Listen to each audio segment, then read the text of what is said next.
Nuestro bloque acompañó la resolución y acompaña la postura de rechazar el veto del Gobierno Nacional, del presidente Milei, en cuanto a la ley que se aprobó en diputados y en Senado, que tiene que ver con el financiamiento universitario. Un proyecto que, al igual que el de los jubilados, fue un proyecto impulsado por nuestro partido, la Unión Cívica Radical, un proyecto que tenía que ver con la razonabilidad también. Cuando se discutió en el Congreso este proyecto, obviamente que las diferentes bancadas, y principalmente nuestra bancada de la Unión Cívica Radical, contempló esta situación de la cuestión fiscal y el equilibrio fiscal, pero está claro que la ley venía a garantizar y a mejorar la situación salarial, que no escapa a la del resto de los trabajadores del Estado, pero creo que los docentes en cualquier país desarrollado, los salarios son mucho más altos que el resto de los salarios del Estado.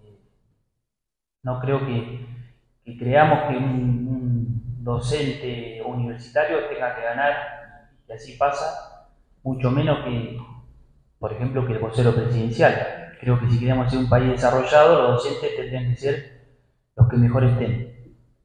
Era una ley que tenía que ver con la razonabilidad, con el equilibrio fiscal también, porque, como dijo la concejal Jiménez, según el informe económico del Congreso, solamente era representaba el 0,14 del Producto Bruto Interno.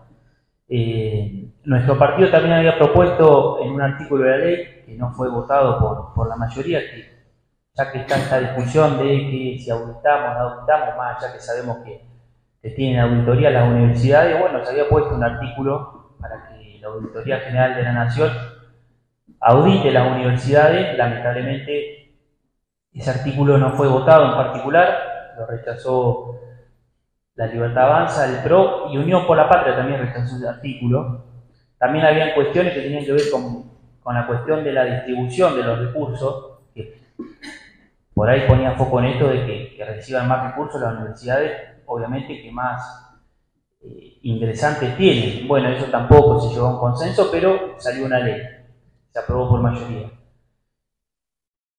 Otra vez estamos como en la ley de jubilado, uno de los extremos, en este caso el extremo que gobierna, veta la ley, a pesar de haber tenido dos marchas universitarias que más allá que uno puede ser crítico de ciertos dirigentes que tal vez utilizan las causas nobles para cuestiones político-partidarias, oportunismo político, yo creo que en general las dos marchas fueron genuinas, marcharon estudiantes, docentes y sobre todo ciudadanos que tal vez no tienen directamente que ver con la universidad, pero sí marcharon porque está claro que se movilizó mucha gente.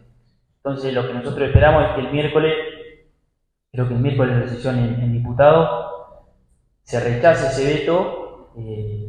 La verdad, lamentablemente hay espacios políticos que ya manifestaron que van a aceptar el veto, entre ellos el PRO,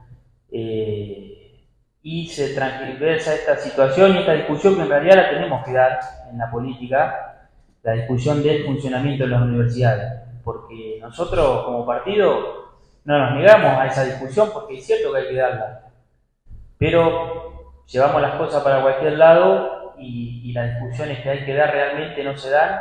Terminamos discutiendo a esta altura, lamentablemente, sobre el veto de una ley. Las cuestiones de auditar a las universidades, en general auditar a los organismos del Estado que reciben recursos del Estado, ¿quién puede estar en desacuerdo? También hay que ser autocrítico y eso se tiene que dar en la discusión.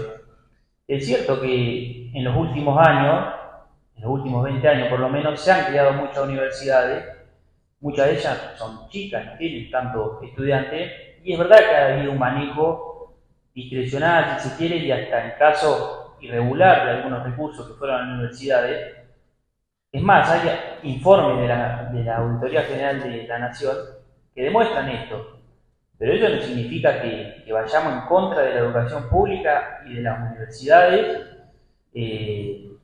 porque si algo tiene nuestro país, una política de Estado que perduró. La concejal Jiménez habló de la ley de educación, que es del siglo XVIII, perdón, siglo XIX. Si algo perduró del siglo XIX al siglo XXI en la Argentina, es justamente la educación. Hay que mejorarla, sí, más vale, porque la educación está en crisis. No está en crisis ahora por esta ley, sino que en los últimos años viene en crisis. Pero es una política de Estado. Y la derecha y la izquierda siempre ha tenido en claro que una política de Estado hay que sostenerla y hay que mejorarla. Pero pareciera que el gobierno nacional o el presidente tiene una postura contraria o en contra de la educación pública y de la universidad. Ha compartido imágenes de la Universidad de Buenos Aires prendida a fuego. Eso piensa el presidente. Entonces, demos las discusiones que tenemos que dar con respecto al funcionamiento de la universidad, nadie está en desacuerdo y esta ley tenía que ver con eso. Pero no llevemos a la discusión y no digamos cosas que no son para desacreditar la educación pública, las universidades y algo que nos tiene que hacer sentir orgullosos de los argentinos, que justamente es la educación pública. Nuestro país se construyó gracias a la educación pública, no hay otra. El Estado surgió gracias a la educación. Entonces, creo que lo que esperamos es que se rechace el veto el día miércoles del Congreso.